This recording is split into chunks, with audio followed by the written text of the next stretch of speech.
it structurized. That's our motto for today. Yes, yes. Keep it structurized. Tell us what you're going to say. And sorry. sorry. No.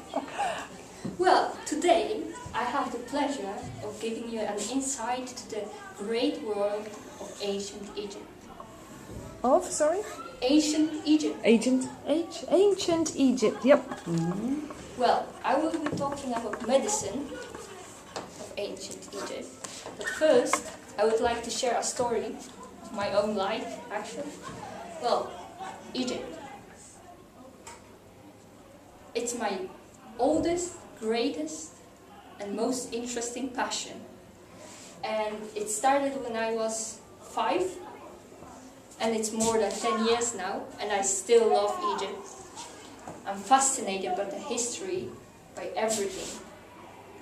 And, well, when I was 9, I would be telling my grandma, like, when before I die, I have to visit ancient Egypt. It sounds really silly, because you cannot visit the ancient part, but still, I still dream of visiting Egypt. Hopefully, someday, I don't know yet. But, if I say ancient Egypt, 80% of people will think about pyramids, mummies, pharaohs, something else. Any ideas?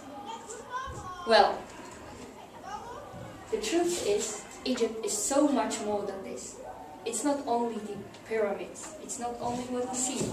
It's the great empire, it's the great power, it's the great history. It's the beginning of science. Science as we know today. It's the far developed language. First medical books. First anatomy. Well, all of that is also Egypt. And to go back to the real subject, well, talking about Egypt, I have to talk about mummies. The mummies, we owe them a lot. Because it's not only because of the mummies, but the greatest invention were the mummies, actually. Egyptians learned a lot from mummies, and that's why they developed the great medical knowledge. But we learn from mummies as well. Today, we have X-rays, we have MRI scans.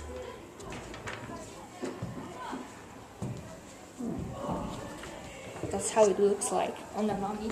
Well, 50 years ago, people would actually perform autopsies.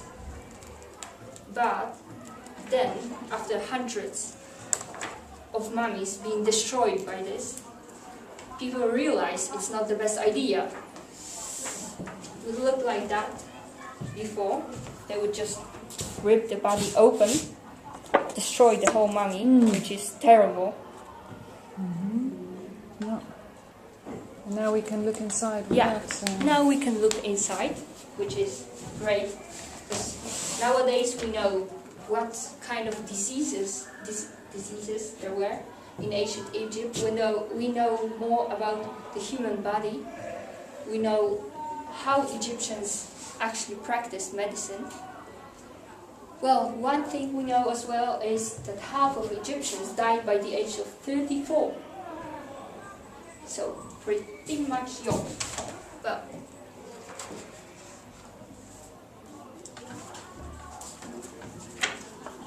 this guy, called Ramses II, died by the age of 70. So he was ancient in his ancient times. He would be probably like a grandpa. He would have he had actually more than 100 children. So interesting. Well, Egyptians learned a lot from mummies as well. it's because of the process of mummifying, making mummies, that Egyptians learned about the anatomy, about the function of organs, about how human body works, and well, process of mummifying.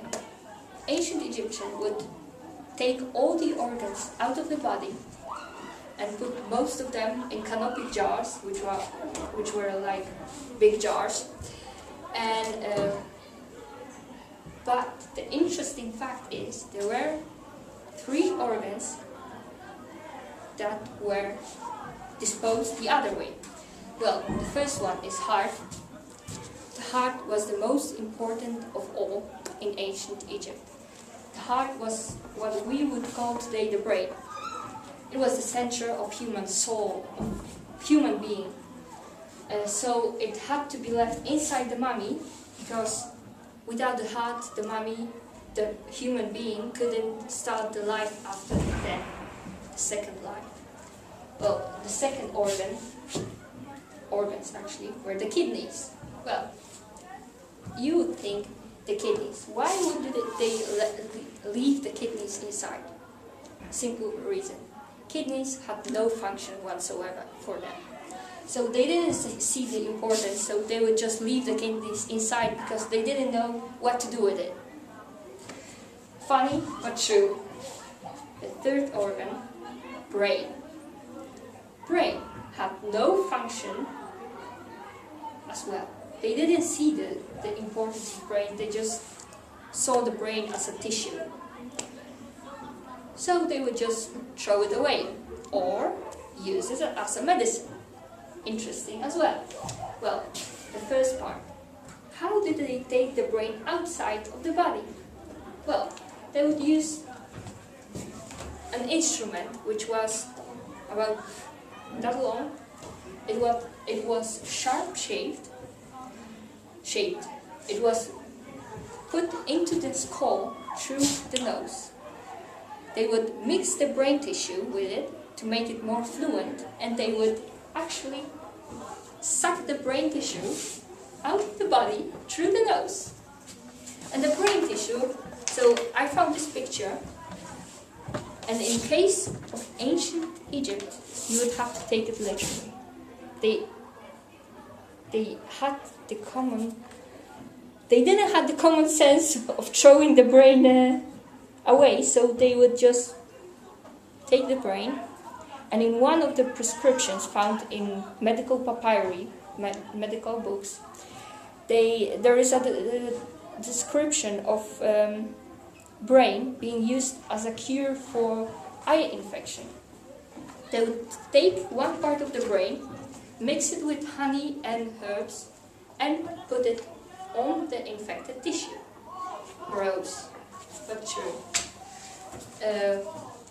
But going on, talking about medicine in ancient time, you have to be talking about magic as well.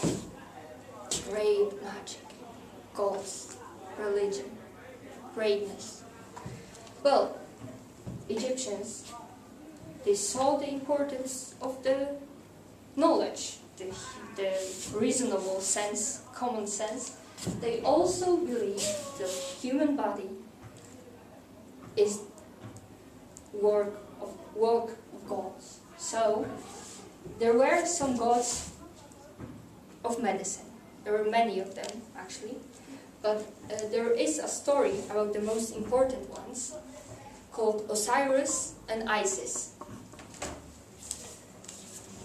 Well, this is Isis, this is Osiris. They were married. They were also brother and sister, common in ancient Egypt. Well, Osiris was the god, but he was the goodness in the world. He was the good. And he had a brother, the evil one, called Seth. And since the beginning of our times, the good always fights the evil, and the evil always fights the good.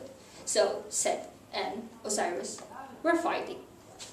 At some point, Seth got really mad and really bored with the whole fighting, so he would take Osiris, he killed him, and then he chopped his body into hundreds pieces, and scattered it all around the world. Isis, the wife of Osiris,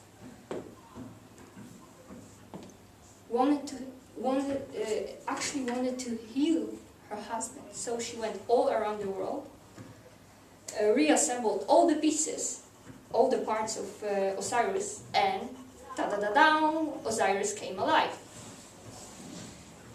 And Isis was the first physician to heal her husband.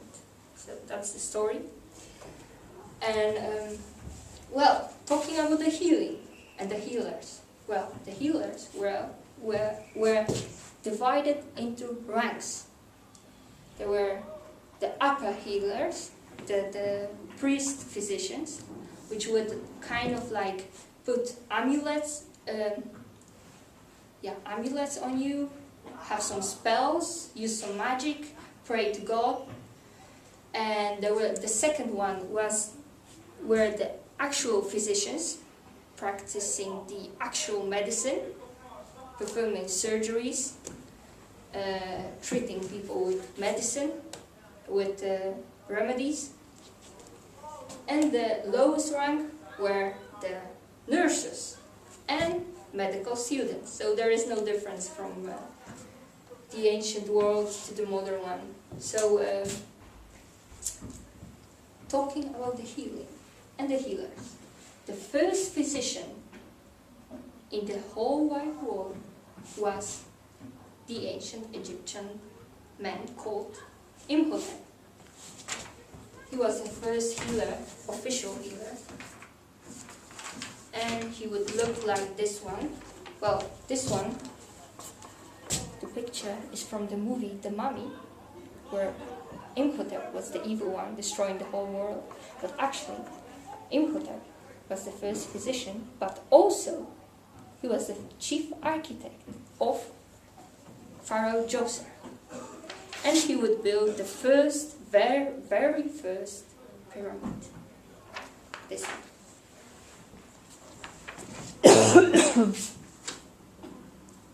So, going on, healing.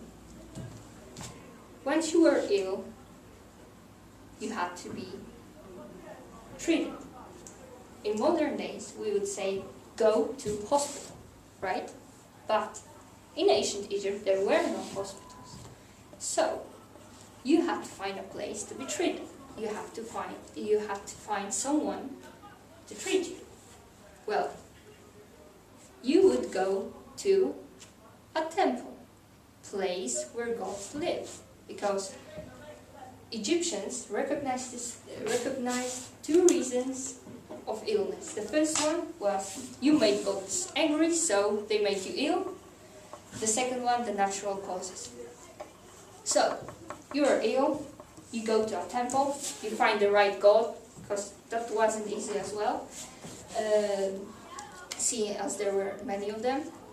Well, once you would be in the temple, the healing process would probably look weird to the modern human being, because you would be lying on the ground, the physician would be dancing around you, yelling, screaming, praying, putting some herbs on you, putting some weird stuff on you, and trying to keep you alive while you were lying on the ground screaming for help. And if you are lucky, the healing part would work. And but it didn't always happen that way, so there were cases where you died. For example, cancer. We've got half a minute or so left, so try and get a bit to a conclusion. The conclusion, sure. Well, so if you were lucky, you will survive. But to be honest, if one had to be ill in ancient times, the best place to do so would probably have been Egypt. It's not that the Egyptian's chances of survival would be significantly better than those of his foreign contemporaries, but at least he had the satisfaction of being treated by physicians whose art was well known and respected all over the ancient world. There is also some advice for you as well from the medical papyri, saying a remedy is effective only through the hand of physician, so never take weird medicine from internet. Okay. Thank you. Do you have any questions? What made you decide to particularly focus on medicine? Yeah. Well, I want to study medicine. Okay. Simple as that. I love ancient Egypt and I want to study medicine. So. That sounds like a good reason. And what have you learned from this from the project? Egypt? Yeah. Well, I basically knew all of this because I have been studying ancient Egypt for more than 10 years. So. Mm-hmm. But I learned something about the prescriptions, for example, with the brain, or there were also some prescriptions saying like human body was only cured by medicine and magic and stuff like that. So basically the medical papyri, I didn't know about that before. Did you find some new facts in new books, or are all these books yours? All these books are mine. Okay, you didn't There are 2 of them, but I have about 20 of them at home, so... But you didn't go into a library? Yeah, I did. I actually did. I looked for some books about specific medicine in ancient Egypt, because all of them are like about ancient Egypt, not specific.